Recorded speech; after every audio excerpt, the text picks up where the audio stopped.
आज मेरा निकाह था, मैं दुल्हन बनी बैठी थी। मैं तो वैसे भी बहुत हसीन थी, मगर आज और भी खूबसूरत लग रही थी। ये सभी कह रहे थे, मगर मेरा दिल तड़प रहा था कि ये कैसे हो गया था। ऐसा नहीं होना चाहिए था। मैं बहुत खौफजदा थी। आज तक अपने जिस देवर से मेरी बहुत दोस्ती थी, जिसे मैं अपना बच्चा समझती थी, आज वही मेरा शौहर कैसे बन गया। या खुदाया, मैं उसका सामना कैसे करूंगी। थोड़ी देर बाद दरवाज़ा खुला। मैं अपने आप में ही सिमट गई। सारिम अंदर आया था। वो मेरे पास बैठा, मेरे हाथों में कपकपाहट हो रही थी। सारिम ने मेरा नाम पुकारा तो मैं सिसकी। आज तक वो मुझे राबेल भाभी कहता था और आज सिर्फ राबेल कह रहा था। मुझे बहुत बुरा लगा। मैं उठकर वॉशरूम जाने लगी कि उसने मेरा हाथ पकड़ लिया। राबेल, मेरी बात सुने। वो बहुत परेशान था। मैंने उसकी बात नहीं सुनी और उसे बुरा भला कहना शुरू कर दिया। वो मुझे समझाने लगा, मगर मेरे अंदर जैसे एक आग सी लगी हुई थी। मैंने अपनी सुर्ख चूड़ियां उतार दी, अपना दुपट्टा उतार फेंका जो कि लाल रंग का था। मुझे सब बेहद बुरा लग रहा था।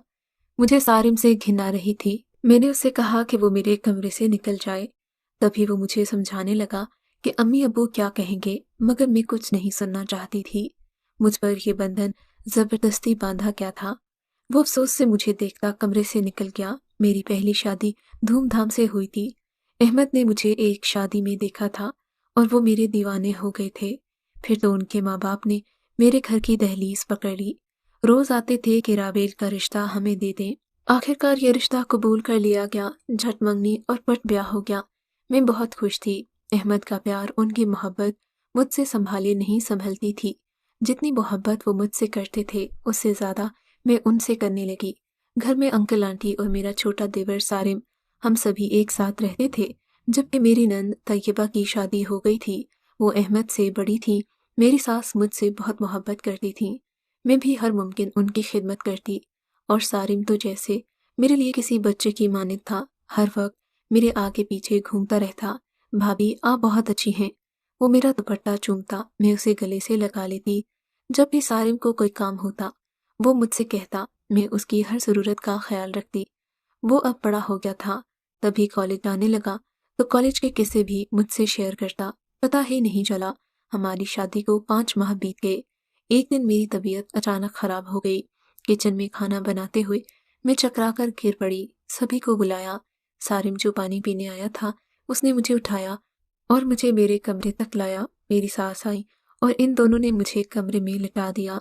सारे ने अहमद को कॉल की कि भाई भाभी बेहोश हो गई हैं, आप जल्दी से आ जाएं। मेरी सास मुझ पर दम करने लगी, पानी के छींटे मारे, तब जाकर मुझे होश आया। तब तक अहमद भी डॉक्टर को लेकर आ गए थे। चेकअप के बाद डॉक्टर ने बताया कि मैं उम्मीद से हूँ। अहमद की खुशी का ठिकाना नहीं था। मेरे सास ससुर भी बेहद खुश थे और सारिम तो खुशी से पागल हो रहा था। वो चाचा बनने लगा था। मुझे शर्म आ रही थी, मगर मैं भी बहुत खुश थी। अब मुझे घर का कोई काम नहीं करने दिया जा रहा था। अहमद ने मासी का बंदोबस्त कर दिया। ठीक 9 माह बाद नौफल मेरी गोद में आ गया। फिर तो सब घर वाले उसके दीवाने हो गए। सारिम सारा दिन उसे उठाए फिरता था। वो चचा भतीजा सारा दिन ऊधम मचाए रखते थे। मेरे तो हाथ पैर फूल जाते थे, मगर जब नौफिल रोना शुरू कर देता तो सारिम उसे मिनटों में चुप करवाता। नौफिल अहमद से भी ज्यादा सारिम का दीवाना था, क्योंकि अहमद का वक्त ज्यादातर घर से बाहर गुजरता। वो जब घर आते तो ज्यादातर थके हुए होते। उनके आने तक नौफिल भी सो चुका होता।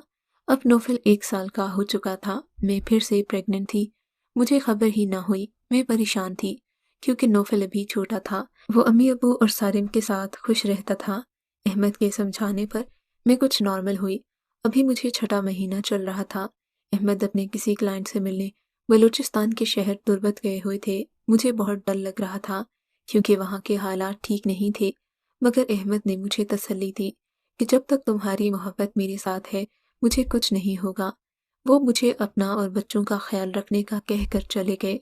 उन्हें गए हुए 2 दिन हो गए थे। उनसे बस एक बार फोन पर बात हुई थी। एक दिन हम सब लॉन्च में बैठे टीवी देख रहे थे। मेरे ससुर उस वक्त खबरें सुनते थे।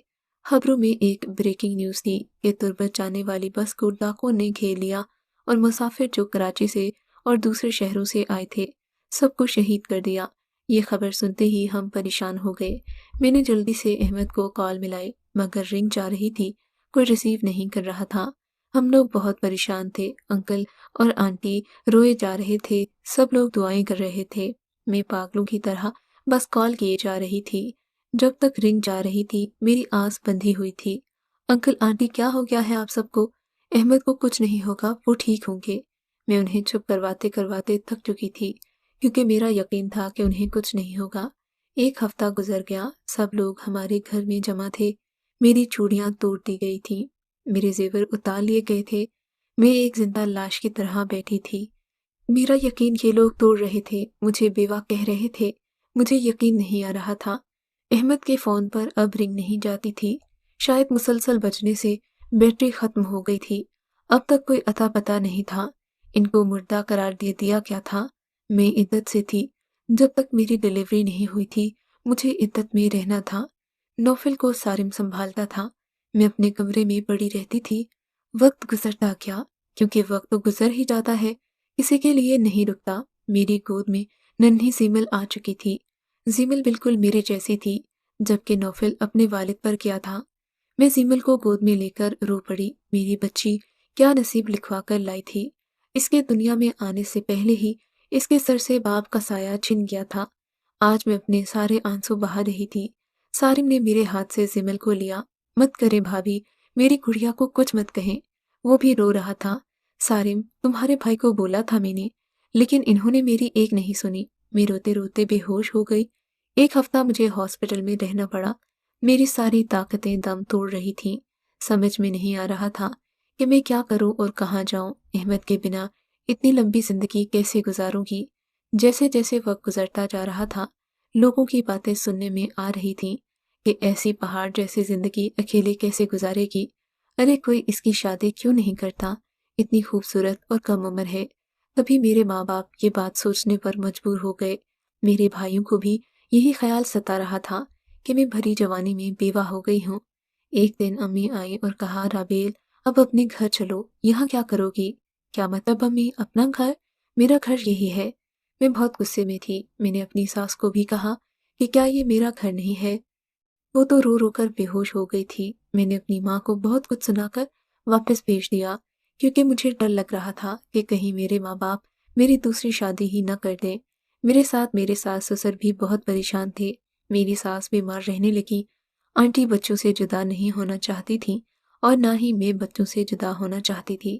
مجھے نہیں معلوم تھا کہ آنٹی کے دل میں کیا چل رہا تھا۔ وہ دن بہ دن بیمار ہوتی جا رہی تھیں۔ ایک دن وہ میرے امی ابو کے پاس گئی اور ان سے کہا کہ رابیل کی شادی سارم سے کر دیں۔ امی ابو بھی مان گئے۔ سارم حالانکہ مجھ سے بہت چھوٹا تھا، مگر پھر بھی وہ راضی ہو گیا۔ مجھے تو یقین نہیں آ رہا تھا کہ کوئی کیسے میری قسمت کا فیصلہ ایسے اتنی آسانی سے کر سکتا ہے۔ مجھے سارم سے بات کرنے کا موقع نہیں دیا گیا۔ اچانک ایک دن انکل میرے کمرے میں آئے، ہاتھ جوڑ کر التجا کی کہ مان جاؤ، میرا جوان بیٹا چلا گیا ہے، اس کی نشانی یہ بچے ہیں، ان کو ہم سے جدا نہ کرو۔ انکل درد سے رو رہے تھے۔ نہیں ابا، میں آپ لوگوں کو چھوڑ کر کہیں نہیں جاؤں گی، مگر میں شادی بھی نہیں کروں گی۔ انکل بہت رو رہے تھے، کبھی میرے ہاتھ جوڑتے، وہ کبھی میرے سامنے ہاتھ جوڑتے تو کبھی پیر پڑتے۔ مجھ سے ان کی یہ حالت دیکھی نہیں جا رہی تھی۔ میں مجبور ہو گئی۔ وہ چلے گئے، میں سسکتی رہ گئی اور ان کے سامنے حامی بھر لی۔ وہ تو چلے گئے، میں سسکتی رہ گئی، اور آج میرا دیور میرا شوہر بنا بیٹھا تھا۔ میں نے کپڑے تبدیل کیے اور نیند کی گولی کھا کر سونے کی کوشش کرنے لگی، مگر نیند کوسوں دور تھی۔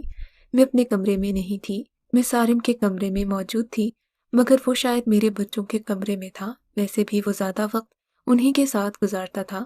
صبح ہونے لگی، سارم کمرے میں آیا تو مجھے بہت برا لگا کہ اس کی ہمت کیسے ہوئی میرے ساتھ ایک ہی کمرے میں رہے۔ تبھی میں اٹھی اور باہر نکل آئی، بچوں کے کمرے میں آئی۔ میں نے تو سارم سے بات کرنا بھی چھوڑ دیا تھا، وہ خود مجھ سے بات کرنے کی کوشش کرتا۔ ایک دن وہ میرے ساتھ میرے کمرے میں تھا، تبھی اس نے مجھے پکارا کہ مجھے آپ سے کوئی بات کرنی ہے، مگر مجھے اس سے کوئی بات نہیں کرنی تھی۔ تبھی اس نے بتایا کہ وہ بھی مجبور ہو گیا تھا، جیسے مجھے مجبور کیا گیا تھا۔ اس نے بھی اپنے بچوں کے لیے قربانی دی ہے، کیونکہ وہ انہیں کسی اور کے حوالے نہیں کر سکتا تھا۔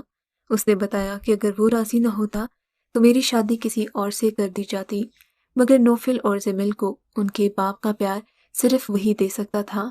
وہ یہ کہہ کر کمرے سے نکل گیا، مگر میں سوچ میں پڑ گئی क्योंकि वो वाकई सही कह रहा था। अब हम लोग आपस में बातचीत करते रहते। सारिम बच्चों की बातें करता रहता, जबकि मुझे उसके पास से अब घिन नहीं आती थी।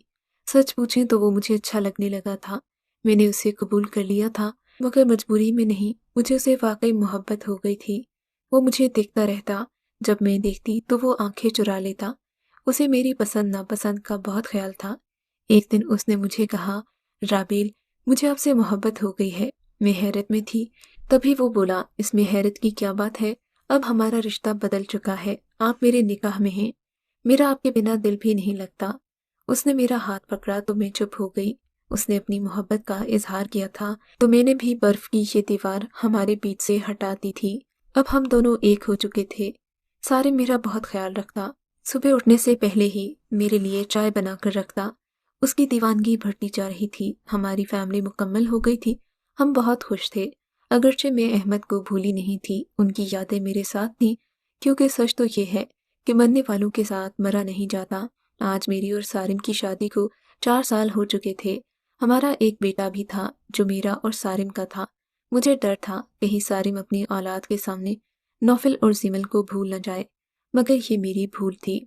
सारिम तीनों को एक जितना ही प्यार करता, कोई फर्क महसूस नहीं करता था, बल्कि वो नौफिल और जिमल को ज्यादा प्यार देता था।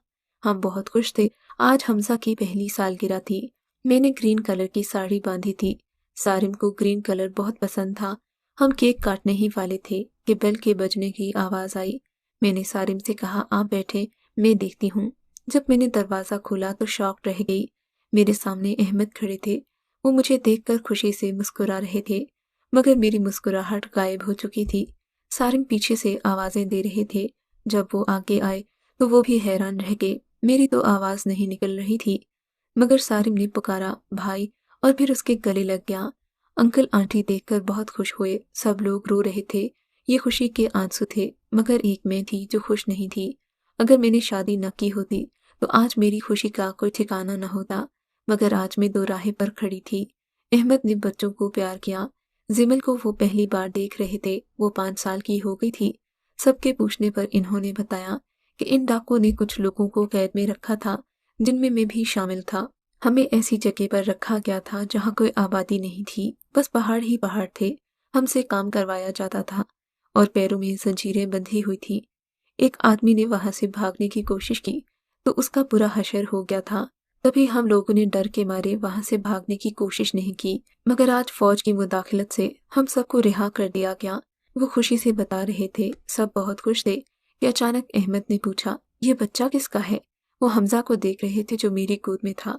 हम सबको सांप सूंघ गया। सारिम ने कहा, ये मेरा बेटा है। वो बहुत खुश हुए, हमजा को गोद में लेकर प्यार करने लगे। तभी वो पूछने लगे कि सारिम की बीवी कहाँ है। तो सारिम ने उनकी बात टाली और कहा, खाना खा ले। मैंने खाना लगा दिया। सब लोग खाना खाने लगे। मैं और सारिम बस प्लेट में चमचा ही चला रहे थे। अंकल आंटी भी बहुत परेशान थे कि अब क्या होगा। मैंने डरते हुए पूछा, बेटा घबराओ मत, अभी इनको आराम करने दो, सुबह बात करेंगे। सारिम, तुम समझते क्यों नहीं? वो मुझे अपनी बीवी समझते हैं, मेरे बगैर कमरे में नहीं जाएंगे। मैंने उसे समझाया। तब सारिम ने अपना सर पकड़ लिया। मुझे इनको सब कुछ अभी बताना होगा। मुझ में उनका सामना करने की हिम्मत नहीं थी। अंदर से बातों की आवाज आ रही थी। कुछ देर में आवाजें बुलंद होने लगी। तुम ऐसा कैसे कर सकते हो? वो चिल्लाने लगे। भाई, मेरी बात को समझने की कोशिश करें। सारिम समझा रहा था, पर वो कुछ सुन नहीं रहे थे। अहमद सख्त गम और गुस्से की हालत में थे। इनको लग रहा था कि सारिम की बुरी नजर थी मुझ पर, तभी उसने मुझसे शादी कर ली। वो सारिम का गिरेबान पकड़े हुए थे। भाई, मैं मजबूर हो गया था, वो भी तेज आवाज में बोला। अंकल आंटी भी उसे समझाने लगे कि हम जवान लड़की को कब तक अपने घर में बिठा कर रखते। कोई और बाप होता तो बच्चों का क्या होता। इसलिए हमने ये फैसला किया। इन दोनों ने ये सब बच्चों के लिए किया। अहमद अब चुप हो गए थे। वो समझ गए थे कि उनके बाद हालात कैसे हो गए हैं। ठीक है अम्मी, लेकिन अब तो मैं आ गया हूँ। अब राबेल मेरी बीवी है। इन्होंने फैसला सुनाया। सारिम के माथे पर पल पड़ गए। मेरी धड़कनें बढ़ गई कि अब क्या होगा। नहीं भाई, अब वो मेरी बीवी है, आपकी नहीं। सारिम ने हिम्मत करके कहा। तभी वो चिल्लाने लगे। तभी अंकल बीच में आए और दोनों के सामने हाथ जोड़े। चुप हो जाओ, मैं ये फैसला तुम लोगों पर नहीं छोड़ता। हमें फतवा लेना पड़ेगा। सब लोग अपने कमरों में जाओ। अब रात को किसी को नींद नहीं आई। सारिम मेरे फ़ोन पर मैसेज किए जा रहा था, जबकि मैं बच्चों के कमरे में थी। सारिम को डर था कि कहीं मैं उसे छोड़ न दूँ। मैं कोई जवाब नहीं दे रही थी। मेरा साथ मत छोड़ना। वो मैसेज पर मैसेज कर रहा था। मैंने कोई जवाब नहीं दिया। अज़ान की आवाज़ पर सब अपने कमरों से निकले। सब ने नमाज अदा की। घर के मर्द मुफ्ती साहब के पास गए ताकि वो उनसे मशवरा कर सकें। वो वापस आ गए थे। मैं बहुत परेशान थी। अहमद मेरा कल थे, सारिम मेरा आज था। दोनों मेरी मोहब्बत थे, मगर सारिम का पलड़ा भारी हो रहा था। मैं उससे बहुत मोहब्बत करती थी। उसने मेरे लिए और मेरे बच्चों के लिए जो कुर्बानियाँ दी थीं, मैं वो नहीं भूल सकती थी। मैं अहमद की दूरी सहती गई थी, मगर शायद सारिम की न सह पाती। सारिम अंदर आया। उसने मुझे तड़प कर देखा। मुझसे पूछने लगा, मेरा साथ छोड़ तो नहीं दोगी? मैंने उसे कहा कि मैं उससे बहुत मोहब्बत करती हूँ, मगर जो फैसला मुफ्ती साहब देंगे वही मुझे कबूल करना होगा। शाम तक सारे खानदान में खबर फैल चुकी थी कि अहमद वापस आ गए हैं। लोग जमा हो रहे थे, मुबारकबाद दे रहे थे। जो भी आता मुझे अजीब नज़रों से देखना शुरू कर देता। कुछ लोगों ने मुझसे पूछा कि अब तुम किसकी बीवी हो? सब लोग अपने अपने मशवरे दे रहे थे और मैं तंग आकर मैके आ गई। ये दिन जैसे सूली पर गुजारने थे। मैके में भी सब मुझे सवालिया निगाहों से देख रहे थे, पर मैं सब्र कर रही थी। बच्चों को अहमद याद नहीं थे। सारिम के लिए रोते और तंग करते। एक दिन मैंने सारिम को फ़ोन किया कि जिमिल और नौफिल को वापस ले जाओ, वो यहाँ बहुत तंग करते हैं। जबकि मैं किसी का सामना नहीं करना चाहती थी। अहमद ने एक दो मुफ्तियाने दीन से राब्ता किया था। इन सब का यही जवाब था कि मैं अब सारिम की बीवी हूँ। वो बहुत गुस्से में थे। इन्होंने सारिम से कहा कि वो मुझे तलाक दे दें ताकि वो मुझसे फिर से शादी कर लें। इस बात पर सारिम राजी नहीं था। अब मुफ्ती साहिब वापस आ चुके थे। इन्होंने शाम का वक्त दिया था। शाम हो गई थी। फिर वो सब फतवा लेने के लिए चले गए। मुफ्ती साहब ने सब सुनकर कहा, देखें, जब आपका बड़ा बेटा 5.5 साल तक नजर नहीं आया, ना ही उसका कुछ आने का आसरा था, ऐसे में उसे मुर्दा माना जाता है। शरीयत की रूह से इतने अरसे तक निकाह खुद ब खुद खत्म हो जाता है। अगर शौहर जिंदा भी हो, बीवी से कोई राब्ता न रखे, यानी बीवी को इल्म न हो कि वो कहाँ है, जिंदा भी है या नहीं, तो निकाह खुद ब खुद खत्म हो जाता है। अब ऐसा है कि आपकी बहू ने इद्दत गुजारी, फिर भी 1 साल इंतजार किया, मगर कोई जवाब इनको नहीं मिला, तो वो आज़ाद थी और जो निकाह हुआ है वो जायज़ तरीके से हुआ है। अब राबेल बेटी और सारिम मियाँ शौहर और बीवी हैं। दीनी और दुनियावी दोनों कानून आपको यही फैसला सुनाएंगे। इन्होंने अहमद से कहा कि वो सब्र करें और किस्मत के फैसले को मान लें। मैं बहुत परेशान थी, मगर सारिम पर नजर पड़ी तो कुछ सुकून मिला, क्योंकि वो पुरसुकून था, जबकि अहमद भुजे हुए थे। वो आकर जैसे ही बैठे, अहमद ने सारिम से कहा कि वो मुझे तलाक दे दे। सारिम हैरान था। सभी घर वाले हैरत पर थे, जबकि वो अपनी बात पर कायम थे और बज़िद थे कि सारिम मुझे तलाक दे दे, वो मुझसे दोबारा निकाह करेंगे। इस बात पर इनकी बहस बढ़ती जा रही थी। वो हाथापाई पर उतर आए। मैं बहुत डर गई थी। घर में तूफान बरपा था। ये दोनों जब एक दूसरे की जान के दर पे हो गए, तो मैंने ही खुद को जख्मी कर लिया कि मैं ही इस सब की वजह हूँ, तो क्यों ना मैं ही मर जाऊं। तभी मैं बेहोश हो गई। मुझे हस्पताल ले जाया गया। मेरा बहुत खून बह चुका था। जब होश आया तो सारे मेरे पास थे। वो मुझे होश में देखकर बहुत खुश हुए। मैं नाराज थी कि मुझे क्यों बचाया। मैं ही इस लड़ाई की वजह हूँ। मुझे मर जाने दिया होता। इतने में अहमद भी आ गए। वो अपने किए पर बहुत शर्मिंदा थे और मुझसे माफ़ी मांग रहे थे। मैं भी बहुत रो रही थी। किस्मत ने ऐसे दुराहे पर ला खड़ा किया था कि एक रास्ता चुनना मुश्किल था। मैं ठीक होकर घर आ गई। अहमद जा रहे थे। इन्होंने मुल्क से बाहर जाने का फैसला कर लिया था। अब हमारे यहाँ वो हमारे बीच नहीं रहते। अहमद से मैंने माफ़ी मांगी। वो जाते जाते मेरे कमरे में आए थे। कहने लगे, मुझे तुमसे कोई गिला नहीं। वो थके कदमों से बाहर जाने लगे। तभी सारे मुझे समझाने लगे कि इस सब में तुम्हारी कोई गलती नहीं है। ये सब किस्मत के खेल हैं और किस्मत के आगे इंसान बेबस है।